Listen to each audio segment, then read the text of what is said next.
All right, in this explainer, we're going to dive into one of the most common things that can pop up during a prenatal screening, what looks like too much fluid in a developing baby's brain. But as you're about to see, that first look is really just the beginning of a fascinating and incredibly methodical investigative journey. Right off the bat, our source material makes a really crucial point. You've probably heard the term hydrocephalus, right? It literally means water on the head. But that's more of a clinical slang term. It's not what radiologists are actually looking for when they first see this on an ultrasound. So what do the specialists call it? They use a much more precise term, ventriculomegaly, or VM for short.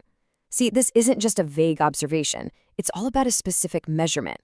If those fluid-filled spaces in the brain, the ventricles, measure 10 millimeters or more, then it gets classified as VM. Okay, so that's a big medical word and it can sound pretty scary, I get it.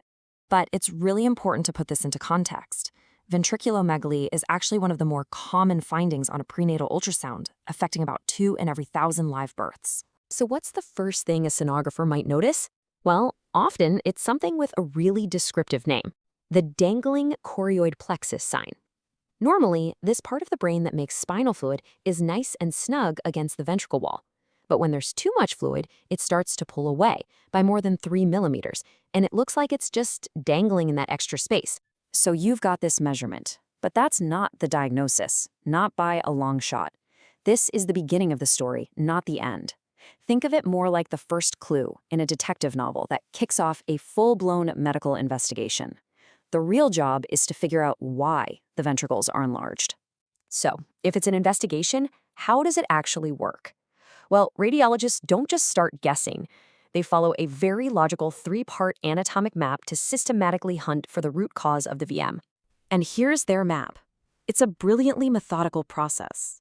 The investigation kicks off at the base of the brain in what's called the posterior fossa. From there, it moves up to the central midline structures. And finally, they inspect the outer surface, the cortical mantle. Each step systematically narrows down the possibilities. All right, let's follow the map. First stop, the posterior fossa. This is basically the area at the lower back part of the skull, and it holds really critical structures like the cerebellum and the brainstem. Down here, our detectives are on the hunt for clues pointing to 3 main suspects, 3 conditions that are known to cause ventriculomegaly by basically blocking the normal flow of spinal fluid. Now, this table is awesome. It's basically the investigator's field guide. Each one of these conditions leaves a totally unique fingerprint on the brain. A Chiari-2 malformation, for example, gives the cerebellum a very distinct banana shape because it's being pulled downward.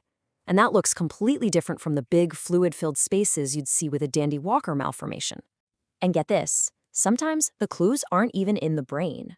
There's one type of aqueductal stenosis that's genetic, and it's linked to the X chromosome. It has a 50% chance of happening again in future male pregnancies. And, believe it or not, it sometimes has this wild physical sign you can see on the ultrasound, adducted or clasped thumbs. Okay, so what happens if the posterior fossa checks out and looks totally normal? Well, the investigation just moves up to the next spot on the map, the brain's midline. The big question here is, did the brain's fundamental blueprint, the structures that separate the 2 hemispheres, form the way it was supposed to? And in the midline, there is one tiny box-shaped structure that is everything. It's called the cavum septi pellucidi, or CSP. Seeing it there is a powerful sign that early brain development went according to plan. But if it's missing, whoa, that's a major red flag, and it sends the whole investigation in a totally new direction. An absent CSP often points the finger at a condition called agenesis of the corpus callosum. This is where that main bridge of fibers connecting the 2 halves of the brain just doesn't form. And it creates a really unique visual signature with teardrop-shaped ventricles in the back and frontal horns that look like, you guessed it, the horns of a steer. A missing midline can also signal hollow prosencephaly, or HPE, which is a condition where the brain fails to divide into 2 distinct hemispheres. Now, this isn't an all-or-nothing thing. It's a spectrum. On the most severe end, you have a single monoventricle. On the much milder end, maybe just the very front of the brain is a little fused together. All right, let's head to the final stop on our anatomic map, the cortical mantle. This is the brain's outer wrinkly layer. And the big question here is a classic nature versus nature question, in a way. Was the brain built wrong from the start, or did something come along later and break it? And this comparison highlights such a critical distinction. In severe hydrocephalus, the brain tissue is still there. It's just stretched incredibly thin because of all that fluid pressure. But in hydranencephaly, the brain tissue is almost entirely gone, basically destroyed by some catastrophic event, like a major stroke, leaving just a fluid-filled sac behind. So if the issue is a developmental one, something that was built wrong, you might see a condition like lissencephaly, which literally means smooth brain. The surface just fails to form those characteristic folds and grooves, and a key clue can be the weirdly smooth and open look of a major groove called the Sylvian fissure. On the flip side, you have the destructive processes. Here, the brain was forming normally, and then something bad happened.